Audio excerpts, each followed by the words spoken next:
back. Our entertainment gurus are back with us once again. Here's Adam and Scott from Scrape the Plate to show us how to entertain a little better. Watch this.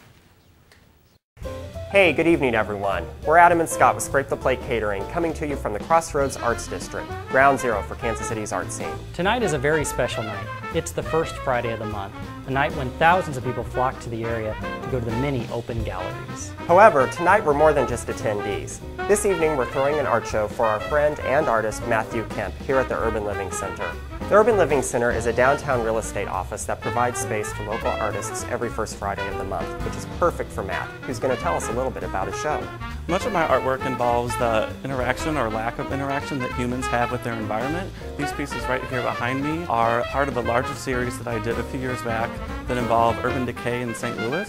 This series that I have right here is much in contrast to the one that I just showed you guys, and it actually shows people interacting with their environment. I title it the Brevity of Life series. While Matt's putting the finishing touches on his show, we're going to get started in the kitchen. One of our signatures is making slightly deadly and really delicious cocktails. Tonight we're going to make raspberry lemon drops. They're really, really simple, only 3 ingredients and really quick. Now for the base of these martinis, I like to use a frozen raspberry lemonade concentrate. The instructions on the can tell you to add 3 waters. Actually, if you add 2, the added sweetness will help disguise the alcohol in your drink and make it all the more deadly. Then we have 2 cups of Sprite.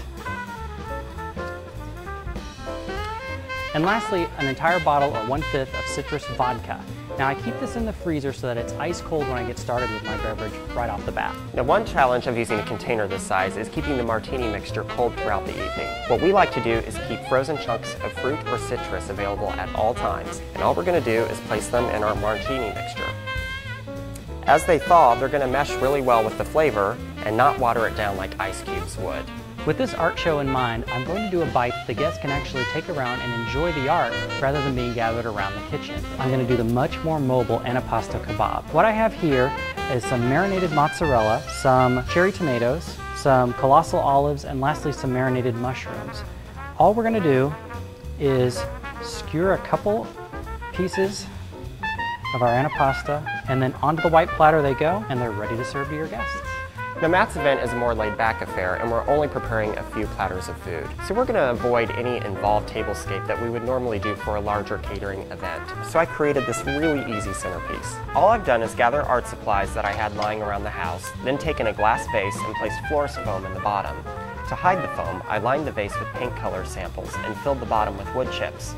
I then tossed in whatever odds and ends I could find, like paint brushes and stirrers, and small oil brushes. Lastly, I glued some paint chips to the tops of a few stirrers to create these faux flower blossoms.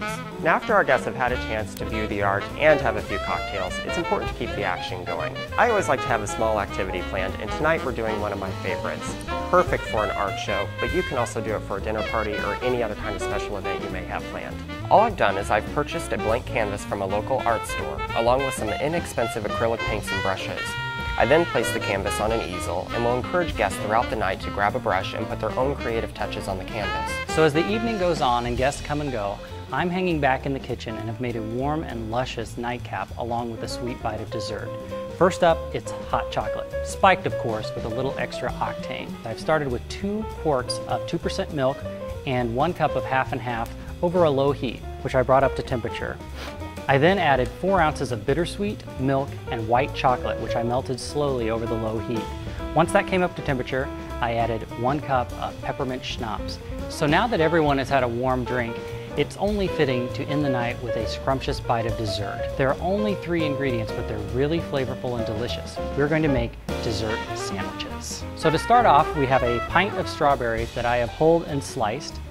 Then we have our favorite hazelnut and chocolate spread. And lastly, we have buttery pound cake that we got in the freezer section of the grocery store that we've allowed to thaw and then sliced into these sandwich-sized slices. What we're gonna do is take a slice of pound cake, do a nice thick slathering of Nutella, 1 more slice for the other side of the sandwich, and then we'll place the sliced strawberries on one side. So you wanna spray your griddle with a non-stick cooking spray,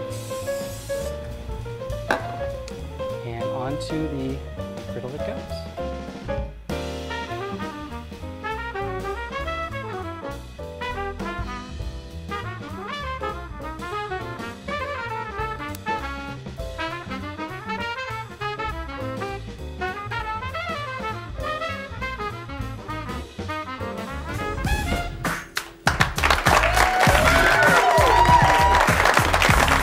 be back in 2 and 2.